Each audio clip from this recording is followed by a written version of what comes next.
रांगोळीने माखलेली ही आहे कोपरगाव येथील सौंदर्या संदीप बनसोड. सौंदर्या ही 12 वर्षाची असून सध्या ती 7वी इयत्तेत शिकत आहे. सौंदर्याचे वडील संदीप बनसोड हे संगणक विक्री आणि दुरुस्तीचा व्यवसाय करतात. संदीप यांना दोन्ही मुली. परिस्थिती जेमतेम असताना भव्य रांगोळी साकारण्याचं मुलीचं स्वप्न सत्यात उतरवण्यासाठी संदीप यांनी आपलं सर्वस्व पणाला लावलं आहे. 11 एकरात रांगोळी साकारण्यासाठीचा खर्च तब्बल 40 लाख रुपये आहे. यासाठी त्यांनी कर्ज काढलं तर आई मीनानेही आपले सोन्याचे दागिने मोडून मिळालेली रक्कम मुलीच्या स्वप्नासाठी खर्च केलीये. मुलीचा हट्ट आणि तिचे ध्येय पूर्ण करण्यासाठी संदीप बनसोड यांनी हा धाडसी निर्णय घेतला असल्याचे सांगितलंय. ही कल्पना तिने वयाच्या 10व्या वर्षी माझ्यापुढे सांगितली की बाबा मला अशी जगातली सगळ्यात मोठी रांगोळी काढायची. मग तिची जवळपास 1-1.5 वर्ष मी पूर्ण परीक्षा घेतली की तुला अशी रांगोळी मला काढून दाखवावं लागेल. सुरुवातीला तिने माझ्या घराच्या स्लॅबवरती रांगोळी काढून दाखवली. त्यानंतर आम्ही शिर्डी संस्थानला अर्ज केला. भोजनालय समोर संस्थांनी आम्हाला जागा दिली. तिथे जवळपास 1000 स्क्वेअर फुटाची तिने रांगोळी काढून दाखवली. त्याच्यानंतर तिच्या शाळेच्या ग्राउंडवरती 3 एकरमध्ये तिने स्केच काढून दाखवलं. अशा सगळ्या गोष्टी झाल्यानंतर मग आम्ही निर्णय घेतला की रांगोळी 11 एकरमध्ये रांगोळी तयार करायची. आता 11 एकरची जागेचा प्रश्न आला. मग आम्हाला राजेंद्र फुलपगर यांनी जागा अवेलेबल करून दिली. त्यांची जागा होती. त्यांनी म्हटले की तुम्ही आमची जागा वापरू शकता. मग आम्ही जागा प्लेन केली. त्यानंतर त्याला कंपाऊंड केलं की कुत्रे किंवा इतर जे प्राणी आहे ते आतमध्ये येऊ नये. ते कपड्याचं कंपाऊंड केल्यानंतर मग रांगोळी आम्ही मागवली आणि त्या रांगोळीच्या जवळपास 250 टन रांगोळी लागण्याचा अंदाज आहे. पुढे वाढू पण शकते थोडीफार किंवा कमी होऊ शकते, पण कमीत कमी 250 टन लागणार. आणि त्यानंतर याच्या सगळ्या खर्चाचं नियोजन मी पर्सनली केलेलं आहे. एवढ्या गोष्टींचं म्हणजे कंपाऊंड करणं, प्लेन करणं आणि रांगोळी या सगळ्या गोष्टींचं जे त्याच्यासाठी जो पैसा आहे तो समजा आम्ही काही कर्ज करून किंवा अशा पद्धतीने उपलब्ध केला. आणि आता याच्या पुढे इथे ज्या सुविधा करायच्या तर जेवढा खर्च रांगोळी काढण्यासाठी आणि कंपाऊंडसाठी आला तेवढाच खर्च बाकीच्या सुविधांसाठी येणार आहे. म्हणजे ड्रोन लावणं, डिजिटल डिस्प्ले लावणं, लाईट लावणं, हॅलोजन, स्टेज करणं, अशा बऱ्याचशा गोष्टी. या गोष्टींच्या खर्चासाठी जे त्याचे नियोजन आम्ही कोणाकडनं आम्हाला मदत मिळाली तर आम्ही त्याचा प्रयत्न करतोय. ती जर आम्हाला मिळाली तर आम्ही त्यांच्या सहकार्यातनं त्या गोष्टी अवेलेबल करू आणि त्या सुविधा पब्लिकला बघण्यासाठी करण्याच्या हिशोबात आम्ही आहे. आणि जर नाही मिळाल्या तर आम्ही त्यापुढे त्या सुविधा करणं अवघड गोष्ट होईल आमच्यासाठी. ती मुलगी आहे, मुलीचं नाव काय असेल, किती शिक्षण घेते आणि आता काय बनवते? माझ्या मुलीचं नाव आहे सौंदर्या संदीप बनसोड. ती 7वी मध्ये शिकते आणि ती जी आहे छत्रपती शिवाजी महाराजांची रांगोळी काढती गड उतार होण्याची पोच. ही टोटल 11 एकर मध्ये निघणार आहे. किती लाख स्क्वेअर फूट रांगोळी? ही 4,40,000 स्क्वेअर फीट. अंदाजे खर्च किती आता? अंदाजे खर्च फक्त रांगोळीचा आणि कंपाऊंडचा खर्च जो आहे तो जवळपास 20-22 लाखाच्या रेंजमध्ये.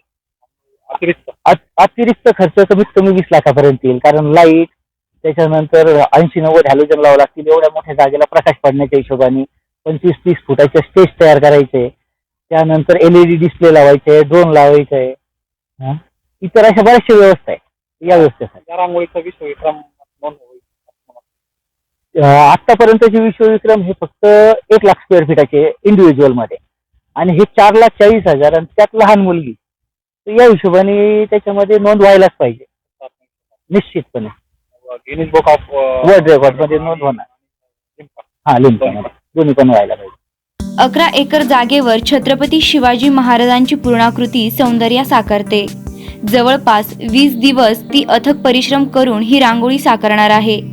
शिवजयंतीच्या दिवशी ती विश्वविक्रमाला गवसणी घालणार आहे. छत्रपती शिवाजी महाराजांनी ज्या पद्धतीने बालवयातच स्वराज्य स्थापनेचा पण केला तसा आपण का करू शकत नाही आणि त्यामुळेच शिवाजी राजांच्या विचाराने प्रेरित होऊन सौंदर्याने शिवाजी महाराजांची भव्य दिव्य रांगोळी काढण्याचा निर्धार केलाय. 26 जानेवारीपासून ती दररोज सकाळी 8 वाजता कामाला सुरुवात करते तर ते दिवस मावळेपर्यंत. दुपारी 1 तास जेवणाची सुट्टी घेते आणि त्याच वेळेत थोडंसं खेळतेही. मात्र पुन्हा नवीन जिद्द आणि उमेदीनं रांगोळी हातात घेऊन कामाला सुरुवात करते. माझं नाव सौंदर्या संदीप बनसोड. मी 7वी शिकते. माझं वय 12 वर्ष आहे. मी शिवाजी महाराजांची 11 एकरमध्ये रांगोळी काढत आहे. त्या रांगोळीसाठी मी सकाळी 8 वाजेपासून ते संध्याकाळी 6 ते 7 वाजेपर्यंत काढते. शिवाजी महाराजांची रांगोळी मला काढावी वाटली का की शिवाजी महाराजांनी 14 वर्षी स्वराज्य स्थापन करायचा विचार केला होता, त्यामुळे मला वाटलं शिवाजी महाराजांचीच रांगोळी काढावी. आता रांगोळी काढताना कोण कोण मदत करतो तुला? काय कशा पद्धतीने करतात? मी स्वतःच रांगोळी काढते. मम्मी पप्पा फक्त आहे ना बघत राहते फक्त. आणि काही लोक रांगोळी देतात. रांगोळी आणून बरं, कोणते रंग भरले जात आहे? आता कोणतं सध्या काय काम करतोय? आता माझा चेहरा पूर्ण झालेला आहे, अर्ध शरीर पण झालेलं आहे. आता मी ना स्कर्ट आणि ते पाय काढायचे बाकी आहे. ही रांगोळी काढताना सगळ्यात जास्त अडचण काय काढताना आली? चेहरा काढताना चेहरा अवघड असतो, त्यामुळे त्याच्यामध्ये खूप शेडिंग असते म्हणून. याआधी तू असं काय काय उपक्रम केलेले आहे? याआधी मी साहेबांची रांगोळी काढली होती आमच्या स्लॅबवरती. शिर्डीमध्ये पण साहेबांची रांगोळी काढली होती. घरी शिवाजी महाराजांची खूप वेळा रांगोळी काढत होत्या. असे कार्टून वगैरे अशा खूप साऱ्या रांगोळी काढल्या होत्या. शाळेमध्ये शाळेचं ग्राउंड 3 एकरचं, त्याच्यामध्ये शिवाजी महाराजांचा चेहरा काढला होता. अशा अनेक कार्टूनचे वगैरे असे ड्रॉइंग काढले रांगोळीमध्ये. सौंदर्याच्या या कामासाठी तिचे आई वडील तिला मदत करताय. सर्वसामान्य परिस्थिती असतानाही आतापर्यंत सुमारे 25 लाख रुपये खर्चून ही रांगोळी साकारली जाते. आजवर जागतिक रेकॉर्ड आहे 4 लाख स्क्वेअर फुटाचे, तेही सामूहिक. सौंदर्या काढत असलेली छत्रपतींची रांगोळी तब्बल 4.5 लाख स्क्वेअर फुटाची असणार आहे. यासाठी तिच्या आई वडिलांनी आपलं सर्वस्व पणाला लावलंय. छत्रपती शिवरायांनी आपल्या 14व्या वर्षी स्वराज्य स्थापनेचा निर्धार केला होता. त्यामुळे हिनेही त्यांची सर्वात मोठी विक्रमी रांगोळी काढण्याचा निर्धार केलाय आणि त्यासाठी ती मोठ्या धैर्यानं कामाला लागलीये. प्रतिनिधी संदीप दवंगेसह सुवर्णा ताकटे, SP 24 तास शिर्डी.